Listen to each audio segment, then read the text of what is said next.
Hi, welcome back to Shinlong's Fitness Journal. And in today's journal, we're going to touch on mental health.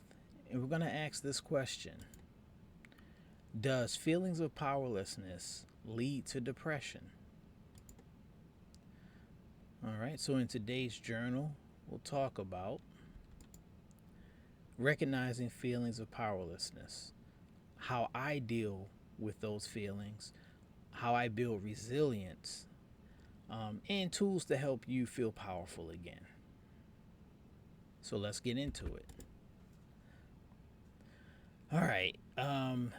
Talking about these feelings of powerlessness and hopelessness, I'm addressing it because it shows up for a lot of us, even me. You might notice that there is a difference between the two. Helplessness is more like nothing you do makes a difference.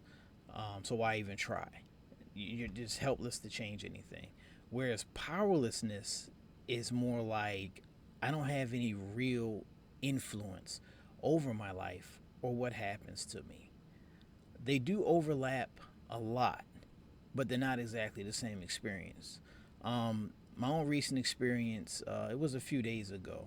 I was feeling powerless because there was a task I needed to accomplish, and the whole day just derailed. So basically, I remember feeling it like, I don't have any real influence over my life for a split, for a short time. Nothing I do matters. Obviously, that day was decided and I couldn't accomplish what I needed to do. Um, it's the sense that, the steering wheel isn't in my hands, even though I'm the one in the driver's seat. What I noticed is that when I sank into that, I have no power story or narrative. I start pulling back. I start doing less. Um, and the lack of action just confirms that story in my head that I don't have any power.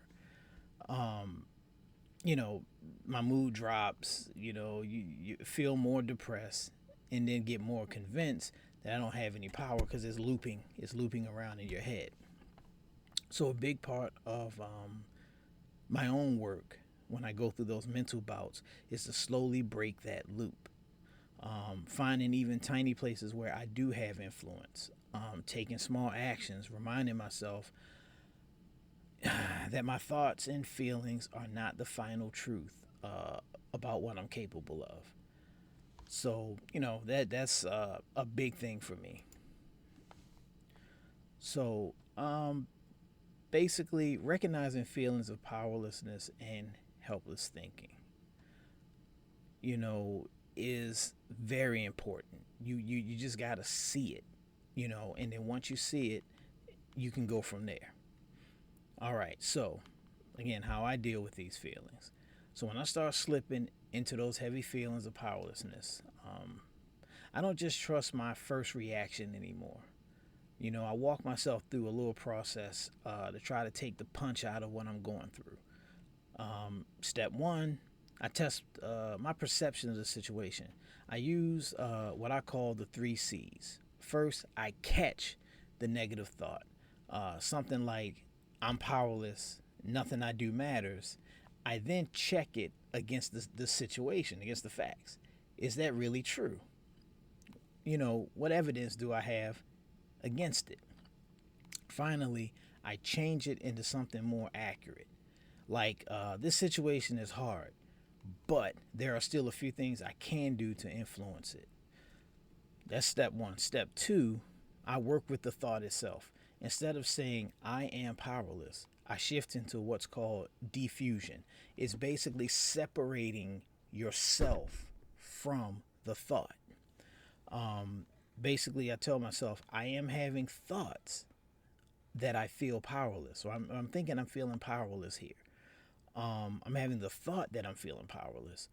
That tiny word change reminds me that though, the thought is something in my mind, it's producing by my mind. It's not my entire identity, and it's not the ultimate truth. And that's separating your principal identity, your principal character from what you're thinking.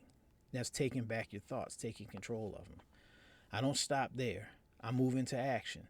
I use a kind of behavioral activation by asking, okay, given that I'm having this thought, what's one small thing I can do right now? Nothing huge, not a life overhaul, just one small, doable action that proves to myself I still have some influence. Over time, those little actions start to loosen the grip of that powerlessness narrative.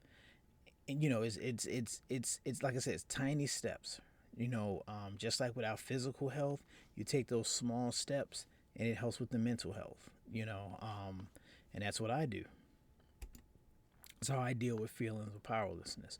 Now, building resilience. So resilience, I want you to think of it as a buffer, as a cushion against those thoughts when you're having them. So the thoughts are still there, the feelings are still there of powerlessness that can lead to depression. They're still there. However, when you build resilience, you have time to process the thoughts and do something about them. So for me, how I build resilience, it's like I said, it's not one thing that I do, but a small handful of things, repeatable practices that I come back to, especially when life feels thick and dense. First, there's emotional regulation, because you have your thoughts, and then you have your feelings, and you have your emotions. A friend of mine likes to say that emotions are energy in motion. So you want to regulate that energy. For me, this means learning to ride it. Again, energy in motion. Ride the energy. Ride it. Instead of trying to shut your emotions down, I practice naming what I'm feeling in my head. I'm feeling anxious. I'm feeling sad. I'm feeling angry or frustrated. Because just putting it into words takes some of the intensity out of it. Um, I pair this with breathing and quick grounding exercises. I breathe in through the nose, out through the mouth. Do that many times as it takes to kind of relax. Grounding exercises. I happen to wear barefoot shoes or toe shoes, so I like to feel my feet on the floor. When I'm feeling anxious around me, and notice what I can see and hear around me. Those little skills help me surf the emotional wave instead of getting wiped out by it. Okay, the second thing I lean on is a little thing called mindfulness. Um, Regular mindfulness practice has been huge for me, where I'm aware of myself, aware of what I'm feeling. Not trying to change it, not trying to control it, but just observing it and being aware of it. Even a few minutes of simply noticing my breath, not necessarily breathing technique, but noticing that I am breathing and watching my thoughts come and go. Just watch them float in and float out. It helps. It helps me get out of rumination, and pensiveness. It trains me to notice, oh, my mind is spiraling right now. Recognizing the fog, you recognize it, that your mind is swirling without automatically getting dragged along for the ride. Over time, that makes me feel steadier and less at the mercy of whatever my brain is throwing at me. And then the last thing is, well, not last but not least, is relationships and support. I realize that I don't get resilient, in isolation. Uh, I intentionally invest in a few strong connections, the people I can be honest with when I'm not okay, that I can be vulnerable, if you will. I try to use that support on purpose. I'll reach out, talk things through, knowing I'm not alone in what I'm going through. It's one of the biggest things that helps me bounce back, when life kind of kicks you in the teeth, you know. All right, so tools that help you feel powerful again. This is where it gets interesting.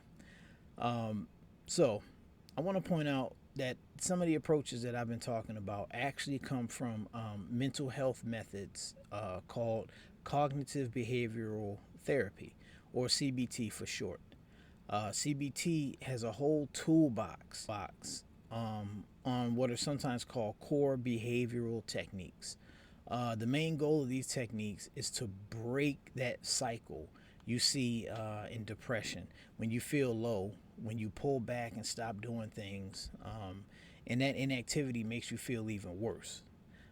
Because you're like, I should get up and do something, but it's too heavy. I can't. So you want to break that loop, break that cycle. So by using these strategies consistently, you can slowly break it and start to reclaim, our sense of power in our own lives. So now we can go on to the next one. All right. So takeaways. Recognizing feelings of powerlessness is the first step to changing them.